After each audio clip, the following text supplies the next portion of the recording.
Welcome, my friends, to the showdown between Norsca, who shall be led by Wulfric atop his mighty mammoth. And today, guys, we face off against the Greenskins and the Warlord of Eight Peaks, Skarsnik, coming in with a massive goblin army.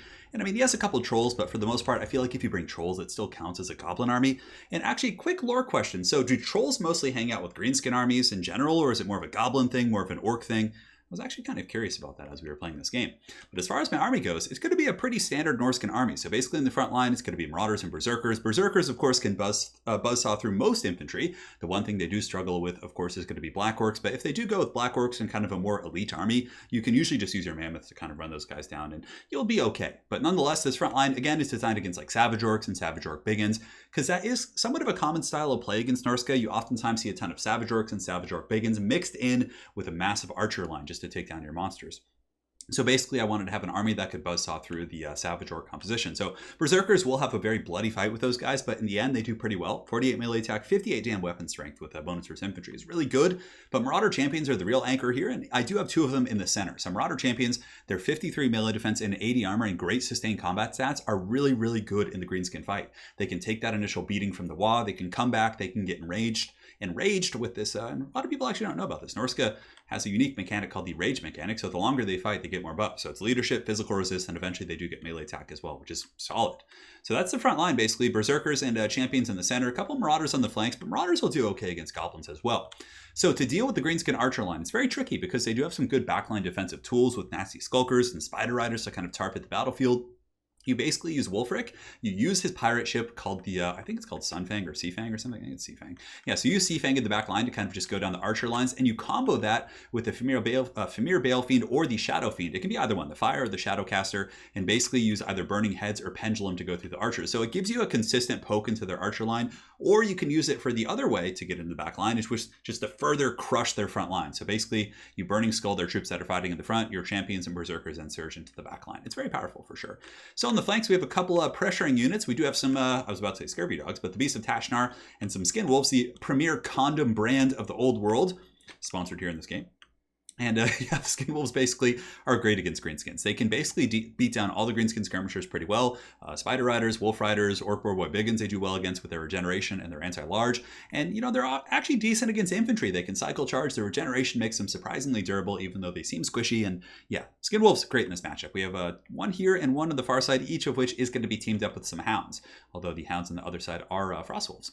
Up in the sky here, we do also have a Feral Manticore, so it's really cheap. It causes terror, and Wulfric does cause terror, but I like to have a couple units in matchups against like these beast factions, kind of like Greenskins and Beastmen and things like that, that can cause terror. So the Manticore are going to be trying to snipe casters and whatnot. So for my opponent's Greenskin Wa, he does have Death's Creepers here on this side. On the other side, he does have Forest Goblin Spider Riders as well.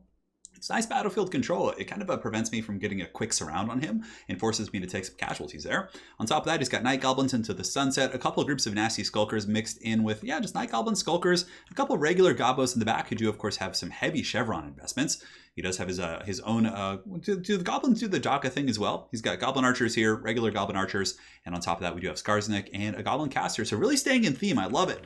And guys, he plays very well. So at this point in the game, guys, I didn't see any of this. And it is a massive ambush, basically. These are Night Goblins here. The only thing I really saw were the Trolls. So I thought my opponent was like camping back here and hiding a ton of troops in the tree line, maybe waiting to ambush me back there. So I was like, I'm just going to move forward. This is going to be fine. There's nothing here. Granted, yes, my front line is of better quality and probably will do well in the fight, but it's still very shocking to see all these guys. You can see I actually give a move order past them, but now comes the engagement here. I see them at the last second. I'm like, oh no, the Goblins are here. Like that scene in the not the Hobbit movies, but the original Hobbit cartoon.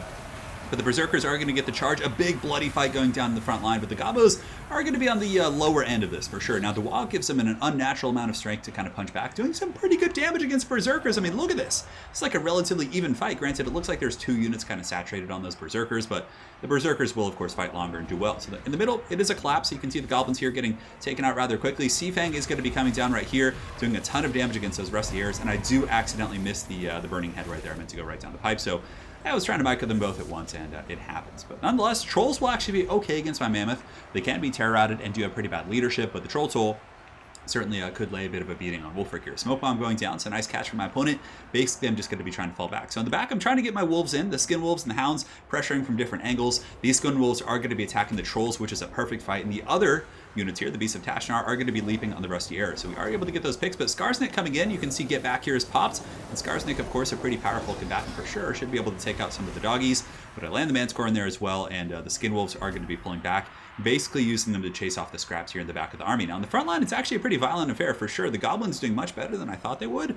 The Berserkers and a lot of my champions are actually very beat up at this point, but that's largely due to the fact that 2 units of Trolls have come in, and the Trolls definitely lay some serious hurt on Marauder champions. They have great AP values, but I think they're actually beelining for Wulfric, trying to really take down the champion of this army. And that would make sense. Trolls are not smart creatures. They probably see the biggest thing. They're like, all right, maybe I should go after that. Granted, they're also cowardly, so I don't know if that really makes sense. Anyways, here, there's going to be another burning head going down. Just trying to use this every chance I get to kind of burn through the lines here. A little bit of friendly fire on the Marauders, but for the most part, it hits the Goblins. It shatters them off, which is great. And some Skin Wolves came from the rear aspect of the battlefield, not aspect, but the rear part of the battlefield, and do get a collapse on the Trolls. Now, Skin Wolves, in a way, are pretty much a counter to Trolls. They have anti-large, they have great values, and they lack AP, but, you know, these Trolls only have 40 armor, so the Skin Wolves should be able to just burn them down. And you can see the Skin Wolves stacked on top of the Marauder Berserkers actually did some really huge damage. Now, as far as the battle goes, backline harass is still going. We got some Skin Wolves being chased down by Goblins here, but namely, I just saw the Trolls running, and I was trying my best to get the Skin Wolves over here to kind of chase off these Trolls. On that same note, though, my opponent does rampage my Manticore, some really nice smoke bombs, plus Skarsnik with his Prada over there, able to get some really good pokes, so outstanding stuff from my opponent here. Wulfric, in the meantime, going to be chasing down some archers who somehow ended up on this side of the battlefield, but I suppose it is safer at this point because there's werewolves and all sorts of fell beasts running around in that area. But guys, the bounce fire is a little bit greenskin favored. Some Frostwolves, or Norscan Ice Wolves here, are able to catch these Goblin Goblin Spore Riders. I was about to say like Spore Riders, but Force Goblin Spider Riders back here, which is a nice pick. Manticore is going to be going after the Goblin Shaman, who is his only caster, so if I can take that out, that's quite nice. Nice Vindictive Glare going downtown here, going to be wailing into Wulfric. Unfortunately, he did miss from that range. And now it looks like I might be able to kind of reclaim the center of the champions, and the enrage mechanic really coming in strong here in the late game, keeping my troops fighting. And Wulfric, of course, can probably squash Skarsnik. Skarsnik is infantry size, and Wulfric has a bonus for his infantry, but Skarsnik also has a bonus for his large, so his Prada certainly can poke back. Now, if we look around the battlefield, there are some Goblins coming back pretty much all over the kind of ring of the battlefield, but the Skin Wolves are able to chase down the Trolls pretty effectively, taking out the heavy AP in this army. And here the Manticore and the Doggas are able to swarm on top of this Night Goblin Shaman. Another burning head coming down from my caster, going through some of the Goblins, I believe, that were just here a moment ago, but those guys just fled before the burning head went off. And now Skarsnik is basically just making his last stand here, and the bounce power for the first time of the game, as it usually is with Greenskins, it's very swingy. Sometimes it'll be like, oh, it's good, and then suddenly everything's going bad because of terror routes and whatnot. So here we do drop the Hunter of Champions on Skarsnik. He's going to be quite squishy now, 45 melee defense, but man, his melee defense is really damn good. 55 is no joke. But the Manticore does get the rear charge, and we do also have the Norscan Ice Wolf swarming in. Another Vindictive Glare coming in from the Shoblin. Shoblin, oh, that's awesome! You know, you come up with great things when your brain isn't working right. Anyways, here, Skin Wolf's going to be just chasing down the scraps. This whole game, I've been kind of using them as sweeper units. Greenskins are a faction that can rally really well in the late game with just hordes of crappy units. So basically using those guys to hunt, I think, was the right choice. And that's going to be all she wrote. So the Goblin Ambush, certainly very cool. Skarsnik got some nice shanks, but mainly look at the kills Wulfric got. Great stuff. And that build, I'm not sure if I would say that Norscan build is perfect, but I think it's pretty damn good. I think having a combination of Burning Head as well as the freaking Sea Fang is really, really strong. It kind of melting through Greenskin front lines and melting their archer lines.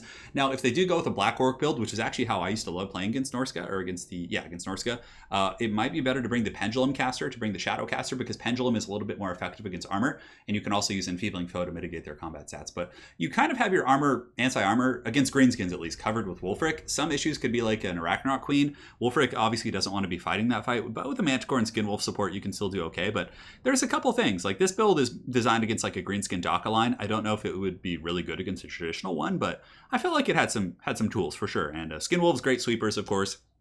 Wulfric and the Familiar Balefiend of Fire can do some great damage with their AoE casts on the archers in front line of the Greenskins, and yeah, I feel like it's not bad.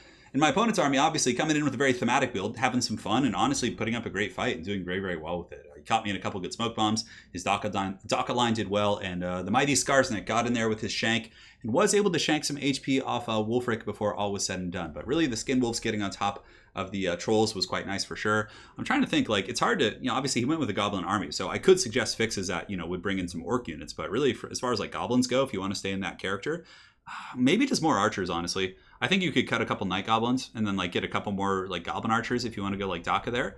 I think getting regular Forest Goblin Spider Riders would be really good. Cut like one Troll and get 2 of them, because that would allow you to tar pit my Skin Wolves and also shut down my Hound play a little bit more effectively. But those would be my recommendations for a Goblin build if you're looking to stay in character there. So thanks again, guys. Hopefully you enjoyed this Norsca versus Greenskin showdown. Always fun to see the Warlord of 8 Peaks in action. And on that note, guys, we'll see you on the other side. Take care.